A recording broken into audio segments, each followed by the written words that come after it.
പീതാംബരം കരവിരാജിതശംഖചക്രകൗമോദഗീ സരസിജം കരുണാസമുദ്രം രാധാസഹായം അതിസുന്ദരമന്ദഹാസം വാതാലയേശമനിശം ഹൃദി ഭാവയാമി. ശ്രീ ഗുരുവായൂരപ്പാ ശരണം. ശ്രീ ഹരേ നമ. ശ്രീ ഗുരുവായൂരപ്പാ ശരണം. കണ്ണൻ്റെ കഥ കേൾക്കാൻ ഓടിയെത്തിയ എല്ലാ സജ്ജനങ്ങൾക്കും എല്ലാ ഗോപികോപന്മാർക്കും അനന്തകൂടി പ്രണാമം. കാലങ്ങൾക്കപ്പുറത്ത് നിന്ന് ഒരുപാട് മഹാത്മാക്കൾ സജ്ജനങ്ങളോട് സാധാരണക്കാരോട് വിളിച്ചു പറയുക, ഈ ഗോവിന്ദനെ ഉപാസിക്കൂ എന്ന്. ഭജ ഗോവിന്ദം ഭജ ഗോവിന്ദം ഗോവിന്ദം ഭജ മൂഢമതേ. ആചാര്യ ഭഗവത്പാദര്, സാക്ഷാൽ ശങ്കരാചാര്യര്. അതുപോലെ തന്നെ ഏവം ദുർലഭ്യവസ്തുന്യപി സുലഭതയാ ഹസ്തലബ്ധേ. ഈ പൊന്നുഗുരുവായൂരപ്പനെ കയ്യിൽ കിട്ടിയിട്ട് നിങ്ങൾക്ക് വേറെ ആരെങ്കിലും ഭജിക്കണം തോന്നുന്നുണ്ടെങ്കിൽ, വേറെ എന്തിനെങ്കിലും പുറകെ ഓടണമെന്ന് തോന്നുന്നുണ്ടെങ്കിൽ, ക്ഷുദ്രദേവസ്ഫുടേയം, തികഞ്ഞ ക്ഷുദ്രത എന്നല്ലാണ്ട് എന്തു പറയാൻ എന്ന് മേൽപ്പത്തൂർ നാരായണ ഭട്ടതിരിപ്പാട് പറയണം. പരമഭക്തനായ പൂന്താനത്തിൻ്റെ ശ്രുതിമധുരമായ മന്ത്രമധുരമായ വാക്കുകൾ അലയടിക്കുന്നുണ്ട് നമ്മുടെ മുമ്പിൽ. എണ്ണമറ്റ തിരുനാമമുള്ളതിൽ ഒന്നു മാത്രം ഒരിക്കൽ ഒരിടത്ത്. അവിടെ ഇരുന്നു കൊണ്ട് സ്വപ്നത്തിൽ താനറിയാതെയെങ്കിലും, സ്വപ്നത്തിലാണെങ്കിലും കണ്ണാന്നൊന്ന് വിളിച്ചിട്ടുണ്ടെങ്കിൽ, ആ മഴമുകിലൊളിവർണ്ണനെ ഒന്ന് മനസ്സിൽ കണ്ടിട്ടുണ്ടെങ്കിൽ, മറ്റൊരാളെ കളിയാക്കിയിട്ടുണ്ടെങ്കിൽ ഭാവത്തിലെങ്കിലും കൃഷ്ണാന്നൊന്ന് വിളിച്ചിട്ടുണ്ടെങ്കിൽ, ആർക്കെങ്കിലും വേണ്ടിയോ പരിഹസിച്ചിട്ടോ സ്വപ്നത്തിലോ ആ ഭഗവാനെ ഒന്ന് അനുസ്മരിക്കണേ എന്ന് പറയണം. മഹാത്മാക്കളുടെ വാക്കുകളൊക്കെ പലപ്പോഴും ആ കാലത്തേക്ക് വേണ്ടിയതല്ല, എല്ലാ കാലത്തേക്കും വേണ്ടിയിട്ടുള്ളതാണ്. തന്നെയല്ല, മഹാത്മാക്കൾ പല സംശയങ്ങളും പലരോടും ചോദിക്കും. എന്തിനാ ചോദിക്കണേന്നല്ലേ? അത് അവർക്ക് സംശയം തീർക്കാനല്ല, വരാനിരിക്കുന്ന നമ്മളെ പോലുള്ള മൂഢന്മാർക്ക് അവരുടെ സംശയങ്ങളെ തീർക്കാൻ വേണ്ടിയിട്ട് ഭഗവാൻ ചെയ്തേക്കണത് എന്ന് തന്നെയുള്ളൂ. മഹാത്മാക്കളുടെ ചോദ്യങ്ങൾ അവരുടെ സംശയം തീർക്കാനല്ല, സജ്ജനങ്ങളുടെ സംശയം തീർക്കാനാണ്. നമുക്കത് കാണാനായിട്ട് സാധിക്കും. മഹാഭാരതത്തിൽ 13ാമത്തെ പർവ്വത്തിൽ വിഷ്ണു സഹസ്രനാമം 149ാമത്തെ അധ്യായത്തിലാണെന്ന് തോന്നുന്നു വിഷ്ണു സഹസ്രനാമം ഉള്ളത്. മഹാഭാരതത്തിൽ ഏറ്റവും പ്രധാനപ്പെട്ട 2 വിഷയങ്ങൾ, ഒന്ന് വിഷ്ണു സഹസ്രനാമവും ഒന്ന് ഭഗവത്ഗീതയാണ്. അപ്പോൾ യുദ്ധം തുടങ്ങി 10ാമത്തെ ദിവസം ഭീഷ്മാചാര്യര് ശരശയ്യയിൽ വീഴണു. അദ്ദേഹം ദക്ഷിണായന കാലത്താണ് വീഴുന്നത്. ഉത്തരായന കാലം വരെ ആ ശരശയ്യയിൽ കിടക്കുകയാണ്. അർജുനൻ്റെ ശരപേമാരിയിൽ, ശരപരീക്ഷത്തിൽ ശരീരം മുഴുവൻ ശരങ്ങൾ തറച്ച് ആ കട്ടിൽ കിടക്കണ പോലെ ശരശയ്യ കിടക്കുകയാണ്. അവിടെ കിടക്കുമ്പോൾ ഇങ്ങനെ ഓരോ കഥകൾ കേൾക്കാം. ഓരോരുത്തർ ആയുധമേറ്റ് വീണുവെന്നും മരിച്ചു എന്നും ഒക്കെ ഇങ്ങനെ കേൾക്കുന്നുണ്ട്. ഇതാ കുരുക്ഷേത്ര യുദ്ധം കഴിഞ്ഞു. സാക്ഷാൽ ധർമ്മപുത്രർ എന്തെന്നില്ലാത്തതായ ദുഃഖത്തോടുകൂടി താൻ ചെയ്ത അപരാധങ്ങളെക്കുറിച്ച് ആലോചിച്ച് വല്ലാതെ വിഷമിക്കുന്നുണ്ട്. എങ്ങനെയാണോ യുദ്ധമുഖത്തിൽ അർജുനൻ ഉറക്ക കരഞ്ഞുകൊണ്ട് കിന്നോ രാജ്യേന ഗോവിന്ദ എന്ന് പറഞ്ഞ് ഭഗവാനോട് പൊട്ടിക്കരഞ്ഞത്, ഇന്നിപ്പോൾ അതേപോലെ ധർമ്മപുത്രർ കരയുന്നുണ്ട്. ധർമ്മപുത്രർ കരഞ്ഞുകൊണ്ട് ഭീഷ്മരുടെ അടുത്തേക്ക് വരിക. ശ്രീകൃഷ്ണ ഭഗവാനുണ്ട് കൂടെ, പാണ്ഡവരെല്ലാവരും കൂടെയുണ്ട്. അവിടെ നിന്ന് ഇങ്ങനെ തൊഴുതുകൊണ്ട് ഉറക്ക കരഞ്ഞുകൊണ്ട് ഭീഷ്മരോട് ചോദിക്കുക, ഞാൻ എന്താണ് ഇവിടെ ചെയ്യേണ്ടത്? ആരെയാണ് ഞാൻ ഭജിക്കേണ്ടത്? ജന്തുക്കളെ എല്ലാ ദുഃഖത്തിൽ നിന്നും ഒഴിവാക്കാൻ പറ്റിയ ഒരു ഈശ്വരൻ ആരാണ് ലോകത്തുള്ളത്? ഇങ്ങനെ കുറേ ചോദ്യങ്ങൾ ചോദിക്കുന്നുണ്ട്. വാസ്തവത്തിൽ ഈ ചോദ്യങ്ങളൊന്നും ധർമ്മപുത്രർക്ക് അറിയാൻ വേണ്ടി മാത്രമാണോ? അവൻ വഴിയില്ല. കാരണം കാട്ടിൽ കടന്ന പാണ്ഡവരെ മുഴുവൻ നാട്ടിലേക്ക് കൊണ്ടുവന്നത് ഈ ഭഗവാന്റെ കാരുണ്യാണ്. ലോകം കണ്ട മഹാരഥന്മാർ നിറഞ്ഞിരിക്കുന്ന സദസ്സിൽ പാഞ്ചാലിയെ വേൽക്കാൻ അർജുനനെ സഹായിച്ചത് ഈ കണ്ണൻ്റെ കാരുണ്യമാണ്, നമ്മുടെ ഗുരുവായൂരപ്പൻ്റെ കാരുണ്യാണ്. വസ്ത്രാക്ഷേപം നടക്കുമ്പോൾ 5 പേര്, പാണ്ഡവർ 5 പേര് അവിടെ ഉണ്ട്. അവർക്ക് 5 പേർക്കും ഒന്നും ചെയ്യാൻ പറ്റാത്തൊരവസ്ഥയുണ്ട്. പൊട്ടിക്കരഞ്ഞുകൊണ്ട് പാഞ്ചാലി കണ്ണനെ വിളിക്കുമ്പോൾ ഭീഷ്മരും ദ്രോണരും കൃപരും ശല്യരും ഉപേക്ഷിച്ച ആ സദസ്സിൽ ഈ ഗുരുവായൂരപ്പനാണ്, ഈ പൊന്നുണ്ണിക്കണ്ണനാണ് പാഞ്ചാലിയെ രക്ഷിച്ചത്. അരക്കില്ലത്തിലിട്ട് ചുടുമ്പോൾ അരക്കില്ലത്ത് രക്ഷിച്ചത് ഭഗവാന്റെ കരുണയാണ്, ഭഗവാന്റെ പദ്ധതിയാണ്. മഹാഭാരത യുദ്ധത്തിൽ ഭീഷ്മരും കർണനും ദ്രോണാചാര്യനും ശല്യരും ഒക്കെ മറുപക്ഷത്ത് നിന്നിട്ടും നിസ്സാരമായിട്ടുള്ള പാണ്ഡവപക്ഷത്തെ ജയിപ്പിച്ചത് ഈ കണ്ണനാണെന്ന് ധർമ്മപുത്രർക്ക് അറിഞ്ഞുകൂടെ? പിന്നെ എന്തിനാ ധർമ്മപുത്രർ ഇങ്ങനെ ചെയ്തത്? രാജസൂയ മഹായജ്ഞം നടക്കുമ്പോഴും അദ്ദേഹത്തിനറിയാം ആരെയാണ് അഗ്രപൂജ കൊണ്ട് സ്വീകരിക്കേണ്ടതെന്ന്. എന്നാലും ഭീഷ്മരോട് ചോദിക്കേണ്ട, തൻ്റെ കണ്ണനെ പറ്റി, നമ്മുടെ ഗുരുവായൂരപ്പനെ കുറിച്ച് വേറെ വല്ലവരും അദ്ദേഹത്തിൻ്റെ മഹത്വം പറഞ്ഞു കേൾക്കാൻ നമുക്ക് എന്തൊരിഷ്ടം.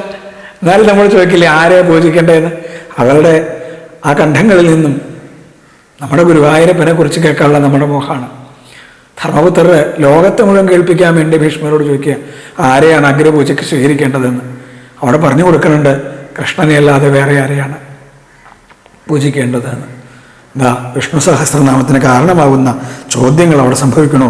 കോധർമ്മ സർവധർമാണാം ഭവത പരമോ മത, ഏറ്റവും മഹത്തായ ധർമ്മം ഏതാണ്?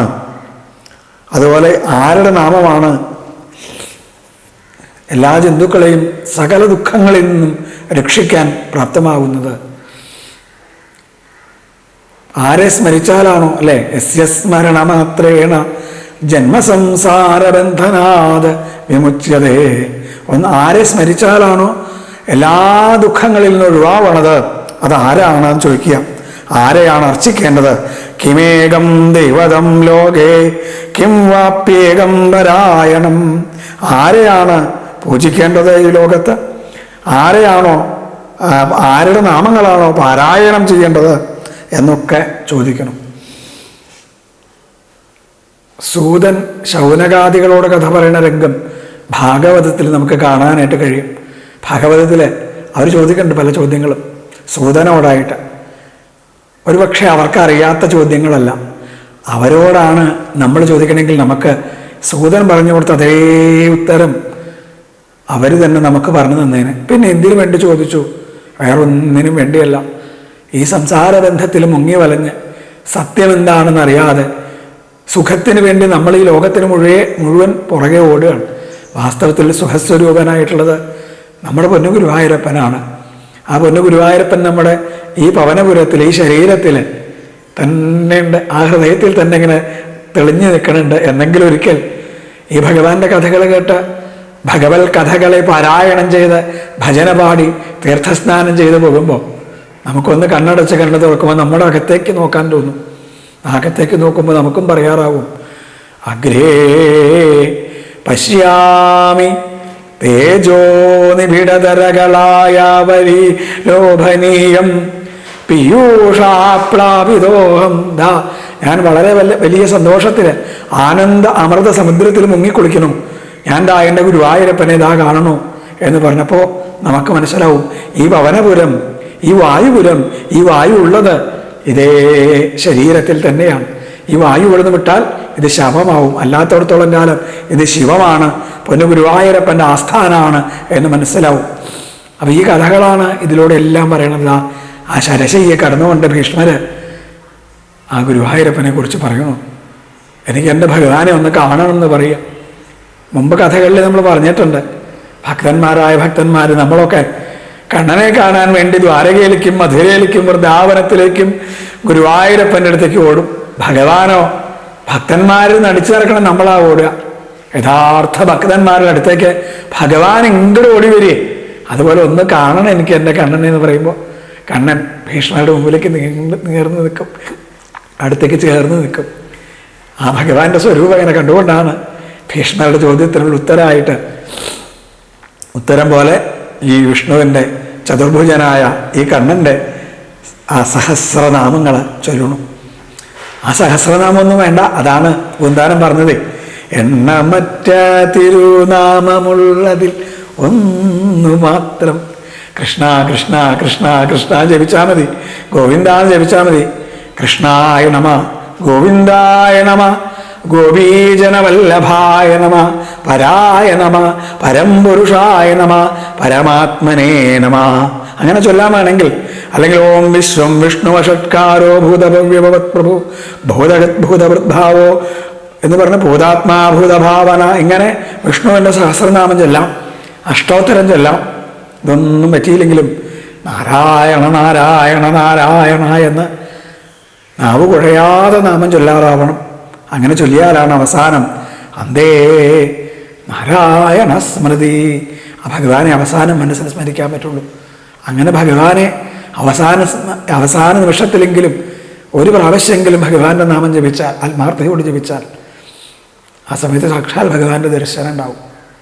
നാരായണ എന്ന് സദാ ജപിച്ചാൽ നാമങ്കടും പശികടും വ്യസനങ്ങൾ തീരും, നാവിനുണർച്ച വരും ഏറ്റവും അന്ത്യകാലേ, ഗോവിന്ദപാദകമലങ്ങൾ തെളിഞ്ഞു കാണാം. ആ പൊന്നുഗുരുവായൂരപ്പൻ്റെ പാദാംബുജങ്ങൾ മഞ്ജീരം മഞ്ജുനാഥൈ ഇവ പദഭജനം ശ്രേയ എന്ന പാദസ്വരങ്ങൾ ഉറക്കെ വിളിച്ചു പറഞ്ഞുകൊണ്ട് യാതൊരു പാതാരവിന്ദങ്ങളെയാണോ സ്തുതിക്കുന്നത്, ആ പാതാരവിന്ദങ്ങളെ നമുക്ക് ആ അന്ത്യനിമിഷത്തിൽ കാണാറാവും. യോഗീന്ദ്രാണാം ത്വദംഗേഷു അധിക സുമധുരം, യോഗീന്ദ്രന്മാർക്ക് അധിക മധുരമായി യാതൊന്നാണോ ഭവിക്കുന്നത്? ഭക്താനാം കാമവർഷദ്യുതരു, ഭക്തന്മാർക്ക് ആഗ്രഹ വർഷത്തെ ചൊരിയുന്നത്. യോഗീന്ദ്രാണം ത്വദംഗേഷ്വധിക സുമധുരം മുക്തിഭാജാം നിവാസോ, മുക്തിഭാക്കുകൾക്ക്, മോക്ഷം പ്രതീക്ഷിക്കുന്നവർക്ക്, ആഗ്രഹിക്കുന്നവർക്ക് യാതൊരു പദാരവിന്ദങ്ങളാണോ ആശ്രയാവുന്നത്? ആ കണ്ണൻ്റെ പൊന്നുപദാരവിന്ദങ്ങൾ ഭക്തന്മാരുടെ ഹൃദയത്തിൽ എന്നും തെളിയാൻ, അവസാനം ഈ ശരീരമാകുന്ന കൂട് വിട്ട് ആത്മാവാകുന്ന പക്ഷി പറക്കുമ്പോൾ ആ ഗോവിന്ദപാദങ്ങളെ കാണാനാവാൻ, ആ ഗോവിന്ദൻ്റെ കൈകളിൽ നമ്മളെ തന്നെ സമർപ്പിക്കാൻ പൊന്നു ഗുരുവായൂരപ്പൻ അനുഗ്രഹിക്കട്ടെ എന്ന് പ്രാർത്ഥിച്ചുകൊണ്ട്, കഥ കേൾക്കാൻ ഓടിയെത്തിയ ഗോപി ഗോപവൃന്ദങ്ങൾക്ക് അനന്തകോടി പ്രണാമങ്ങൾ അർപ്പിച്ചുകൊണ്ട് പൊന്നുകണ്ണൻ്റെ തൃക്കൈയിൽ വെണ്ണയായി വാക്കുകളെ സമർപ്പിക്കട്ടെ. എല്ലാവർക്കും വിനീത നമസ്കാരം. കായേന വാചാ മനസേന്ദ്രിയേർവാ ബുദ്ധ്യാത്മനാ വാ പ്രകൃതേ സ്വഭാവാൽ കരോമി യദ്യൽ സകലം പരസ്മൈ നാരായണായേതി സമർപ്പയാമി അഖിലം നാരായണായേതി സമർപ്പയാമി. ഗുരുവായൂരപ്പ.